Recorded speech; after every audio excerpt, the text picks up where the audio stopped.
নমস্কার, আপনারা দেখছেন এই সময় ডিজিটাল। আপনাদের সঙ্গে আমি রূপসা। যে খবরের দিকে আজ নজর রাখবো, বাল্টিমোর ব্রিজ, আমেরিকার বিশ্ববিখ্যাত এই ব্রিজটি তাসের ঘরের মতো হুড়মুড়িয়ে ভেঙে পড়ল। ঠিক কী কারণে এই ঘটনা ঘটল? প্রশাসনের তরফে যেমনটা জানা যাচ্ছে যে প্যাটাপস্কো নদীর ওপর আমেরিকার যে বিশ্ববিখ্যাত বাল্টিমোর ব্রিজ, তার যে স্তম্ভ, তাতে সজোরে ধাক্কা মারে একটি পণ্যবাহী জাহাজ, এবং তার জেরেই কিন্তু কয়েক সেকেন্ডের মধ্যে গোটা ব্রিজটি হুড়মুড়িয়ে ভেঙে পড়ে। 5 দশক পুরনো এই ব্রিজটি এইভাবে তাসের ঘরের মতো ভেঙে পড়লো কেন, তা নিয়ে কিন্তু একাধিক ব্যাখ্যা চলে আসছে। এবং যে সময় এই দুর্ঘটনাটি ঘটেছিল সেই সময় ওই ব্রিজের উপর দিয়ে একাধিক গাড়ি যাতায়াত করছিল।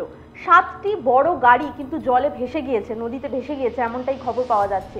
এবং একাধিক মানুষের প্রাণহানির আশঙ্কা করা হচ্ছে। উদ্ধার কাজ ইতিমধ্যেই শুরু হয়ে গিয়েছে। এই সময় ডিজিটালের তরফ থেকে আমরা বিভিন্ন বিশেষজ্ঞদের সঙ্গে এই নিয়ে আলোচনা করেছি, এবং তারা যেমনটা জানাচ্ছেন যে এই বাল্টিমোর ব্রিজের রক্ষণাবেক্ষণের কোনো গাফিলতি না থাকলেও অপারেশনের ক্ষেত্রে কিন্তু একটি সমস্যা ছিল, এবং যে কারণে এই স্তম্ভে পণ্যবাহী জাহাজের সজোরে ধাক্কার জেরে এত বড় একটা দুর্ঘটনা ঘটে গেল। বিশেষজ্ঞরা জানাচ্ছেন যে যে স্তম্ভতে এই পণ্যবাহী জাহাজটি ধাক্কা মারে সেই স্তম্ভের জন্য ভারসাম্য ক্ষমতা হারিয়ে ফেলে এই বাল্টিমোর ব্রিজ, এবং ভারসাম্য ক্ষমতা হারিয়ে ফেলার কারণেই কিন্তু কয়েক সেকেন্ডের মধ্যে হুড়মুড় করে ভেঙে পড়ে ব্রিজটি। আসুন শুনে নেওয়া যাক যে বিশেষজ্ঞরা ঠিক কী ব্যাখ্যা দিয়েছেন এই দুর্ঘটনার পিছনে। স্যার, বলছিলাম যে দুর্ঘটনাটা হলো সেটার একটা যদি নির্দিষ্ট কারণ কি এখনো পর্যন্ত জানা গেছে, বা আপনারা কি মনে করছেন যে কি কারণে হয়ে থাকতে পারে এটা? Obviously that ship, যে শিপটা যাচ্ছিল ওটা they hit by mistake or accident, who knows, that pier, and the concrete pier which is not that strong to withhold that kind of impact, and that's the main reason right now they have to find out if that was a mechanical failure on the ship, or that could be something different. We do not know that answer yet, but definitely is a collision between the ship and the concrete pier. Sir, যে দুটো স্তম্ভের ওপর বা যে স্তম্ভগুলোর ওপর দাঁড়িয়ে রয়েছে ব্রিজটা, সেটাতে কলিশনের জন্য কি এতটা ইম্প্যাক্ট হয় যে পুরো ব্রিজটা এভাবে হুড়মুড়িয়ে ভেঙে পড়তে পারে? অ্যাকচুয়ালি হ্যাঁ, ব্রিজগুলো যেভাবে ব্রিজগুলো ওই পিয়ারের উপরে রোলার সাপোর্টের উপর দাঁড়িয়ে থাকে। রোলার সাপোর্ট করা হয় কেন? আর্থকোয়েকের জন্য ব্রিজ যখন মুভ করে, the bridge moves, so that's why the bridge doesn't fall down during the earthquake. But same thing, if you move it too much, it can collapse everything. এই যে sheep accident যেটা হয়েছে, হয়তো ওই পিয়ারটা ভেঙে গেছে বা পিয়ারটা মুভ করেছে প্রচুর, সেই জন্য রোলারটা হয়তো ব্রিজ থেকে পিয়ার থেকে সরে গিয়েছে, that's why it collapsed everything.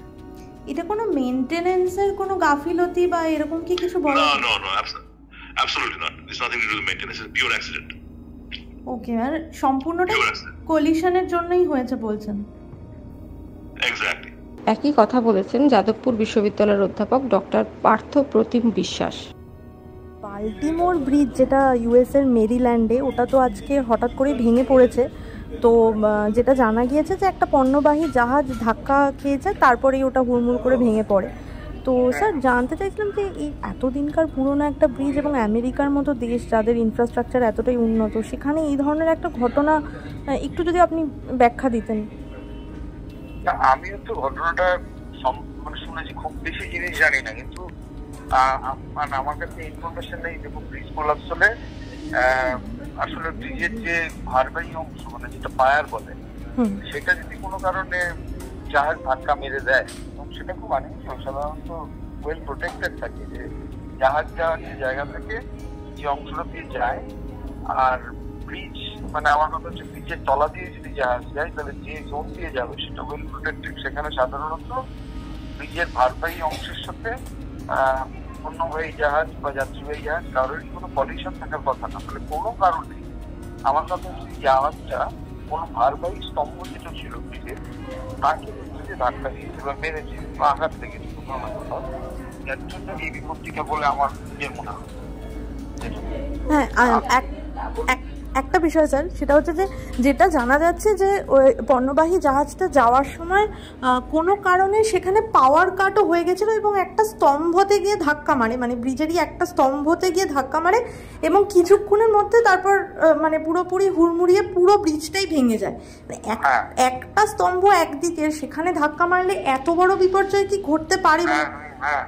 আচ্ছা, কারণ হচ্ছে যে এগুলো প্রত্যেকটার সাথে কানেক্টেড থাকে, তাদের ভারসাম্যগুলো। হ্যাঁ, ফলে আমার কথা হচ্ছে অনেক উদাহরণ আমরা দিতে পারি যে মানে একটা ভারবাহী স্তম্ভের ভারসাম্য যদি বিঘ্নিত হয়, তাহলে তার বাদিক ডান দিকে যে বা যারা আছে, যে স্তম্ভগুলো আছে, যে অংশগুলো আছে ব্রিজের, সেগুলো হচ্ছে এফেক্টেড হয়ে যেতে পারে।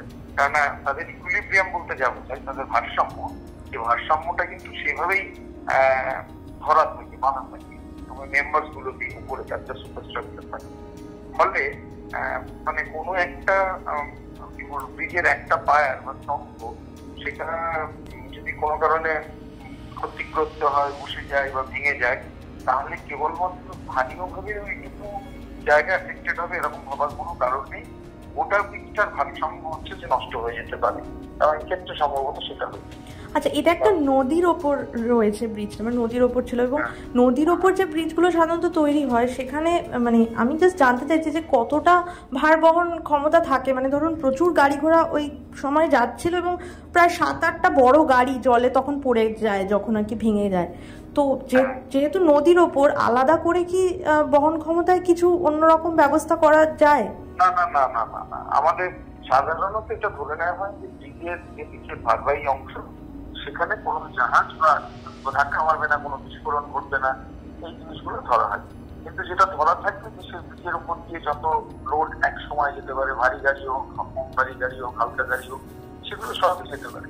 কিন্তু কোনো কারণে যদি ব্রিজের ভারসাম্য ভেঙে যায়, নষ্ট হয় এই মানে আচমকা ধাক্কায়, তখন কিন্তু গোটা ব্রিজটার স্থায়িত্ব সেটা হচ্ছে প্রশ্নের মুখে পড়ে। ফলে সেখানে তার যে ভারবহন ক্ষমতা বলতে যা বোঝায়, আমরা যেগুলো বুঝি, সেই ভারবহন ক্ষমতা যাই থাকুক না কেন, যে কোলাপস করেছে সঙ্গে সঙ্গে হচ্ছে ওই প্রশ্নটা তখন হচ্ছে অমূলক হয়েছে। যে আসলে যখন কোলাপস করলো, ভারবহন ক্ষমতা হচ্ছে যতক্ষণ সোজা দাঁড়িয়ে আছে ততক্ষণ এই ভারবহন ক্ষমতা প্রশ্নটা আসে। কিন্তু এই আচমকা ধাক্কায় সেই কি বলবো ভারসাম্যটা বিকৃত হলো, তখন আর ভারবহন ক্ষমতাটা প্রশ্নের মধ্যে নেই। তখন যেই ভেঙে গেল, সঙ্গে সঙ্গে হচ্ছে তাসের ঘরের মধ্যে তার বাতির কাছ থেকে যারা আছে পরপর। আরেকটা বিষয় স্যার জিজ্ঞাসা করবো যে আমাদের এখানে তো প্রচুর এই ধরনের ঘটনা আমরা দেখেছি, পোস্তা বলুন বা মাঝেরহাট বলুন, সেক্ষেত্রে কোথাও রক্ষণাবেক্ষণ বা সংস্কারের প্রশ্নগুলো উঠে যায়। তো আমেরিকার মতো দেশেও কি এই বিষয়গুলো নিয়ে মানে সেভাবে মাথা ঘামানো হয় না, বা এটাও কি সেই কারণে হয়ে থাকতে পারে?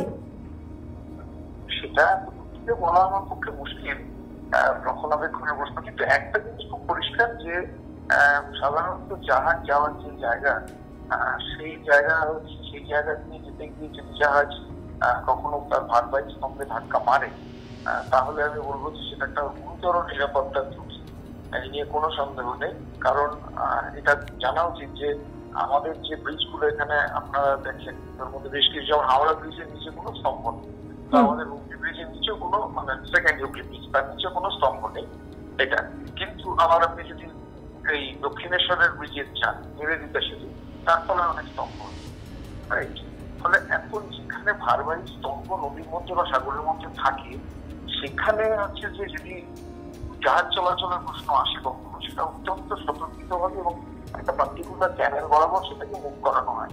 কিন্তু কি করে এই ভুল ঘটলো, তাহলে ডেফিনেটলি সেখানে এই সেতু নিরাপত্তার একটা প্রশ্ন সেটা গুরুতরভাবে সামনে চলে আসছে। এইটা কিন্তু খুব মামুলি নয়, মানে ত্রুটি নয়। যে কারণ অ্যাকচুয়ালি মানে এই গন্ডগোলটা যদি কখনো হয় যে দিয়ে জাহাজ যাওয়ার সময় কখনোই বা মালবাহী বা যে কোনো কার্গো বা প্যাসেঞ্জার ট্রান্সপোর্ট মুভ করার সময় মানে কি করে ধাক্কা মারলো কি, এই হচ্ছে যে আমার কাছে খুব সিরিয়াস প্রশ্ন। মানে এটা কি বলবো, অপারেশনের ত্রুটি তো ধরছি, মেনটেন্যান্সের ত্রুটি আমি বলবো না, কিন্তু এটা অপারেশন যেটা থাকে, অর্থাৎ জাহাজ চলাচল বা সেতু রক্ষণাবেক্ষণ, তার যে নিয়ম, সেই নিয়মটা ফ্লাকচুয়েট হয়েছে। সোশ্যাল মিডিয়ায় একাধিক ভিডিও ছড়িয়ে পড়েছে। যে মুহূর্তে ব্রিজটি ভেঙে পড়েছিল সেই মুহূর্তে কিন্তু ক্যামেরাবন্দি করা হয় এই দুর্ঘটনা, এবং যা দেখে কার্যত শিউরে উঠছেন নেটিজেনরা। হুড়মুড় করে ভেঙে পড়েছে ব্রিজ। তার নেপথ্য কারণ তো আমরা শুনলামই। তবে এই মুহূর্তে উদ্ধার কাজ চলছে এবং যেমনটা জানা গিয়েছে যে 20 জনেরও বেশি মানুষের কিন্তু নদীতে ভেসে যাওয়ার একটা আশঙ্কা করা হচ্ছে। বিভিন্নভাবে অপারেশন চালানো হচ্ছে এবং বিপর্যয় মোকাবিলা বাহিনী তাদের খোঁজ চালাচ্ছে। গাড়িগুলিকে উদ্ধার করার চেষ্টা করা হচ্ছে। প্রশাসনের তরফ থেকে সার্বিকভাবে বিভিন্ন ব্যবস্থা নেওয়া হচ্ছে। তবে আমেরিকার মতো একটা অত্যাধুনিক পরিকাঠামোযুক্ত দেশে এই ধরনের দুর্ঘটনা দুর্ভাগ্যবশত ঘটে গেছে, এমনটাই কিন্তু বিশেষজ্ঞরা মনে করছেন। বাল্টিমোর ব্রিজ সংক্রান্ত আরও নানা খবরের আপডেট পেতে অবশ্যই চোখ রাখুন এই সময় ডিজিটালে। দেশ, দুনিয়া, রাজ্য, রাজনীতি, খেলা এবং বিনোদনের খবর দেখতে অবশ্যই আপনাদের ফলো করতে হবে আমাদের বিভিন্ন সোশ্যাল মিডিয়া সাইটগুলো। আমরা রয়েছি Facebook, Twitter, Instagram, Telegram, YouTube এবং অবশ্যই হোয়াটসঅ্যাপ চ্যানেলে। বিভিন্ন ভিডিওর জন্য চোখ রাখুন টাইমস XD বাংলায়।